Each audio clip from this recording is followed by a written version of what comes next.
esse peixe se chama selacanto e ele recebe o apelido de peixe fóssil. Ele tem essa aparência porque ao longo do processo evolutivo ele não precisou passar por muitas transformações. E aí o indivíduo que a gente tem atualmente é praticamente idêntico ao seu ancestral que viveu no período Cretáceo há 70 milhões de anos. Oi, eu sou a Alice, sou tutora de Biologia do Projeto Feynman e a gente vai começar uma série de vídeos agora falando sobre evolução, sobre a origem e a extinção das espécies. Mas antes da gente adentrar um pouco mais nisso, a gente precisa conhecer o conceito de espécie.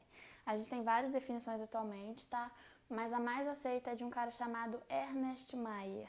Ele diz que espécies são agrupamentos de populações intercruzantes e reprodutivamente isolados de outros grupos. Ou seja, indivíduos de uma mesma espécie são capazes de cruzar entre si e gerar descendentes férteis. Caso eles estejam reprodutivamente isolados, isso não acontece, tá? É impossível. E esse isolamento reprodutivo não é físico, não é geográfico, ele é puramente biológico. E ele está dividido em dois. Tem o pré-zigótico e o pós-zigótico. No pré-zigótico, nem tem a formação do zigoto, a fecundação nem acontece. E aí essa fecundação não acontece por conta de 3 motivos. Ou os órgãos sexuais são incompatíveis, ou eles não se encaixam, ou os gametas são produzidos em diferentes épocas do ano e aí eles não se encontram por uma questão de tempo mesmo, não conseguem se encontrar. E esse é o caso, por exemplo, que poderia acontecer com uma planta.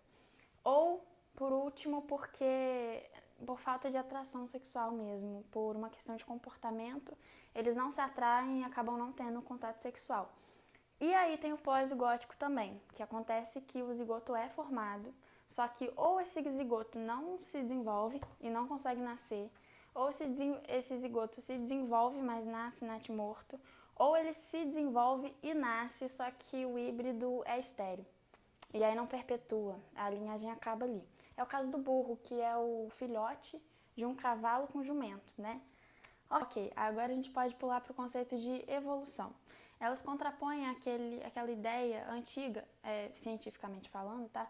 A ideia antiga de fixismo, de que Deus criou todos os seres, que os seres são perfeitos e imutáveis. Então, os seres que a gente tem atualmente são o mesmo que a gente tinha no passado.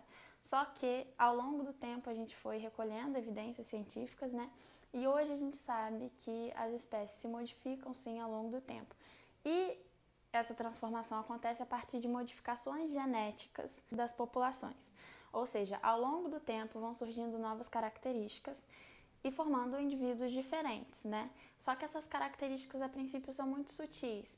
E aí por isso a gente precisa de tempo. A gente precisa que várias gerações vão passando por mudanças até que a gente chega num indivíduo tão diferente daquele que a gente tinha no passado que ele passa a ser considerado de uma nova espécie. E esse indivíduo aqui literalmente ficou no passado, né? Ele foi se transformando ao longo do tempo. Então esse indivíduo com essas características não existe mais. Ele ficou perdido na linha temporal, ele ficou lá para o passado. E ele se extinguiu, atualmente a gente não tem mais ele. Tá? Então é basicamente isso que é o conceito de evolução, né? Da origem e extinção das espécies. E esse é um processo muito natural. E é muito importante também porque é ele que permite a diversidade que a gente tem atualmente. Então relaciona, tá? Que a evolução, uma das principais consequências da evolução é que ela permite a diversidade, tá bom? Ok, e aí só que eu falei o que é a evolução. Agora a gente tem que entrar um pouco mais a fundo nisso e entender como ela funciona.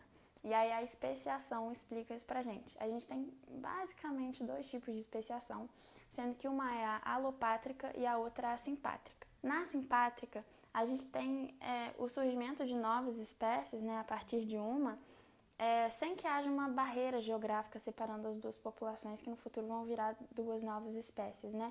Então considera esse ambiente aqui que eu escolhi aleatoriamente. E aí considera que esse ambiente não é uniforme, tá? Ele tem características diferentes.